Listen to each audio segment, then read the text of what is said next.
देख रहे हैं सबकी हिंदी.com। एक नजर अब तक की सुर्खियों पर। महाराष्ट्र की राजनीति के लिए आज का दिन काफी अहम माना जा रहा है। दरअसल ऐसा इसीलिए क्योंकि विधानसभा स्पीकर राहुल नार्वेकर आज बुधवार 10 जनवरी को मुख्यमंत्री एकनाथ शिंदे सहित 16 विधायकों की अयोग्यता मामले में अपना फैसला सुनाएंगे। बता दें कि सुप्रीम कोर्ट द्वारा विधानसभा स्पीकर को 10 जनवरी तक फैसला सुनाने का निर्देश दिया गया था। अब ऐसे में उम्मीद है कि स्पीकर आज अपना फैसला सुना सकते हैं। गौरतलब है कि एकनाथ शिंदे समेत 16 विधायकों ने साल 2022 में शिवसेना से बगावत कर महाराष्ट्र में बीजेपी के साथ मिलकर गठबंधन की सरकार बनाई थी, जिसके बाद इन 16 विधायकों की अयोग्यता को लेकर उद्धव ठाकरे गुट ने विधानसभा स्पीकर के सामने यह मामला उठाया। लेकिन मामले में कार्रवाई को लेकर हो रही देरी के बाद ठाकरे गुट ने सुप्रीम कोर्ट का रुख किया था। शिंदे गुट के 16 विधायकों की अयोग्यता मामले में फैसला सुनाने से एक दिन पहले यानी कल 9 जनवरी को विधानसभा स्पीकर राहुल नार्वेकर ने मुख्यमंत्री एकनाथ शिंदे से मुलाकात की, जिसे लेकर शिवसेना उद्धव बालासाहेब ठाकरे गुट के प्रमुख उद्धव ठाकरे ने सवाल उठाया है।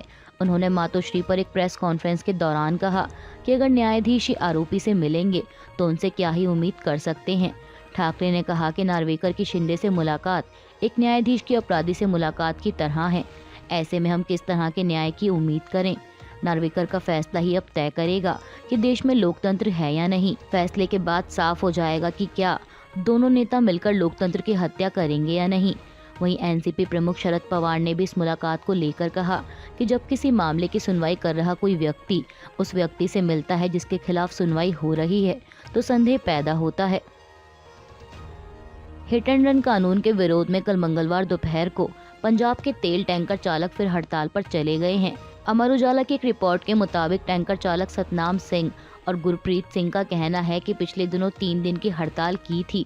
इसके बाद सरकार के प्रतिनिधियों के आश्वासन के बाद हड़ताल खत्म कर दी गई, लेकिन सरकार ने अभी तक कानून में चालकों के हित में कोई प्रावधान नहीं किया है। इसके चलते अब फिर से टैंकर चालकों को हड़ताल पर जाना पड़ रहा है।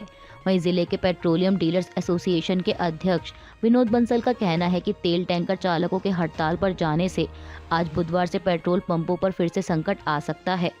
आपको बता दें कि आखिर इस विरोध प्रदर्शन की वजह क्या है। दरअसल हाल ही में भारतीय न्याय संहिता 2023 में हुए संशोधन के बाद हिट एंड रन कानून के मामले में दोषी ड्राइवर पर 7 लाख रुपए तक का जुर्माना और 10 साल तक कैद का प्रावधान किया गया है। और इसी के विरोध में गाड़ी चालक और ट्रांसपोर्टर इससे पहले भी देश के अलग अलग राज्यों में विरोध प्रदर्शन कर चुके हैं। लक्षद्वीप बना मालदीव विवाद अभी थमने का नाम नहीं ले रहा। प्रधानमंत्री मोदी के खिलाफ की गई अपमानजनक टिप्पणी के बाद से ही मालदीव पर इसका खासा असर देखने को मिल रहा है। इस बीच खबर है कि मालदीव के लिए भारत से पर्यटन में 3 दिन में करीब 30% तक गिरावट आ चुकी है। मीडिया रिपोर्ट्स के मुताबिक सोमवार को विभिन्न संस्थानों ने इस बारे में जानकारियां साझा की। Blue star air travel services के निदेशक माधव ओझा ने बताया कि भारत से मालदीव के लिए सीधी उड़ानों में 20 से 30% तक कैंसिलेशन हुआ है। बता दें कि देश भर से रोजाना 7 से 8 उड़ानें सीधे मालदीव जाती हैं, जिनमें अकेले मुंबई से 3 उड़ानें हैं। माधव ने दावा किया कि इन उड़ानों में 1200 से 1300 यात्रियों को प्रतिदिन मालदीव ले जाने की क्षमता होती है। इनमें कैंसिलेशन सबसे अहम संकेत है कि लोग अपनी यात्रा की योजनाएं बदल रहे हैं। इसके साथ ही उन्होंने मौजूदा आंकड़ों में भी 20% तक कमी आने का अंदेशा जताया है। लक्षद्वीप बना मालदीव विवाद के बीच मालदीव के राष्ट्रपति मोहम्मद मुइज्जू इस समय चीन दौरे पर हैं।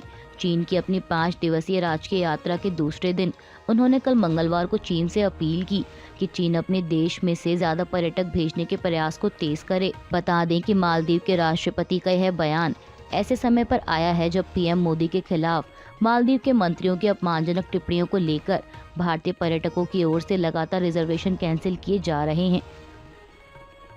मालदीव से जारी विवाद के बीच मालदीव में भारत के उच्चायुक्त रहे ज्ञानेश्वर मनोहर मुले ने कहा कि दोनों देशों के बीच बेहद मजबूत साझेदारी है।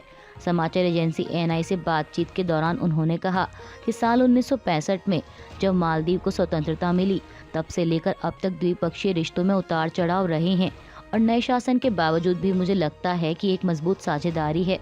उन्होंने कहा कि जब भी ऐसी घटनाएं होती हैं तब इसे एक नई घटना के तौर पर देखा जाता है। मालदीव में कुछ लोग हैं जो मालदीव के लोगों के दिमाग को दूषित कर रहे हैं और चीन इसमें एक अहम भूमिका निभा रहा है। आमतौर पर वो मालदीव में रूढ़िवादी तत्वों को हर तरह की मदद देता रहा है। मालदीव में आया नया वर्तमान शासन रूढ़िवादी है, लेकिन जैसे जैसे समय बीतेगा उन्हें एहसास होगा कि भारत के बिना मालदीव के लिए अपने घरेलू मुद्दों, जलवायु परिवर्तन से संबंधित मुद्दों, दिन प्रतिदिन की जरूरतों से निपटना बेहद मुश्किल होगा। उत्तर प्रदेश की योगी सरकार द्वारा शहरों के नाम बदलने की कोशिश जारी है और इसी कड़ी में अब एक नया नाम जुड़ गया है, गाजियाबाद का। समाचार एजेंसी पीटीआई के अनुसार मंगलवार को गाजियाबाद नगर निगम ने बहुमत से शहर का नाम बदलने का प्रस्ताव पारित कर दिया है। इस बैठक के दौरान शहर के 3 नए नामों का सुझाव उत्तर प्रदेश की सरकार को भेजा गया है और जिन 3 नामों का सुझाव भेजा गया है उनमें गजप्रस्थ, दुधेश्वरनाथ नगर या हरनंदीपुरम शामिल है। पश्चिम बंगाल में ईडी की टीम पर हुए हमले को लेकर केंद्रीय गृह मंत्रालय ने राज्य की टीएमसी सरकार से जवाब मांगा है। यह जानकारी समाचार एजेंसी पीटीआई द्वारा सूत्रों के हवाले से दी गई। जानकारी के मुताबिक गृह मंत्रालय ने कहा है कि राज्य सरकार जल्द से जल्द बताए कि ईडी अधिकारियों पर हमले के मामले में क्या कार्रवाई की गई है। गौरतलब है कि राशन घोटाला मामले में टीएमसी नेता शाहजहां शेख के घर कार्रवाई करने पहुंची ईडी की टीम पर हमला हुआ था, जिसमें जांच एजेंसी के 3 अधिकारी घायल हो गए। वहीं ईडी की कार्रवाई के दौरान घर पर मौजूद शाहजहां शेख इस हमले के बाद से फरार हैं।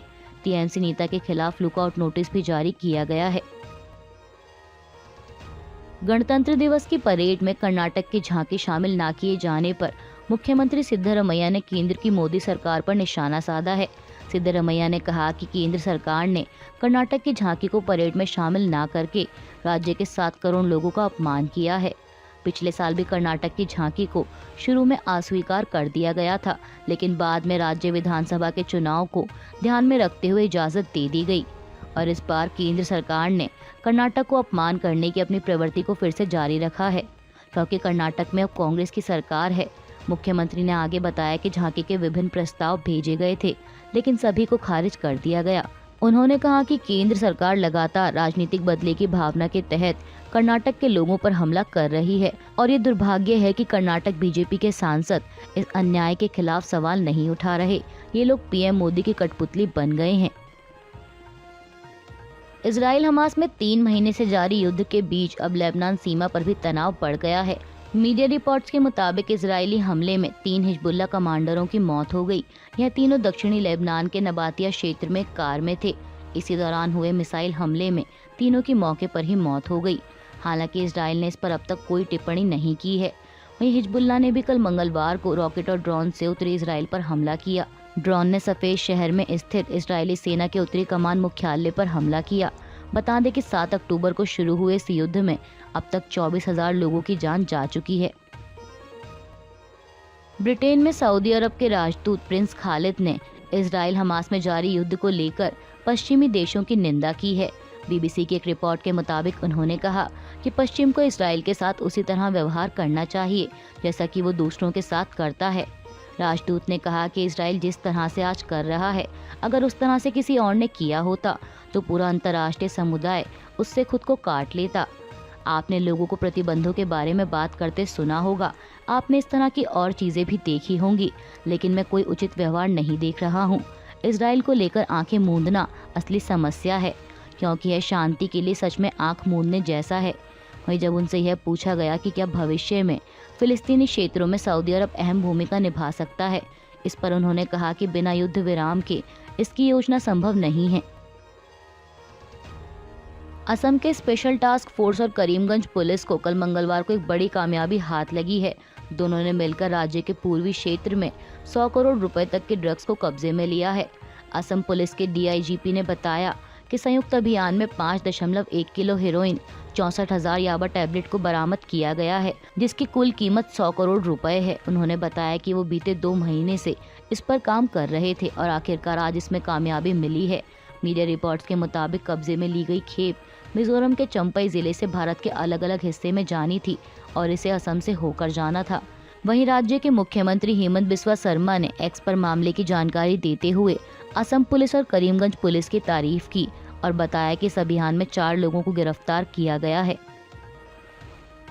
कांग्रेस के वरिष्ठ नेता पी चिदम्बरम के बेटे कार्ति चिदम्बरम को पार्टी ने कल मंगलवार को एक नोटिस भेजा है।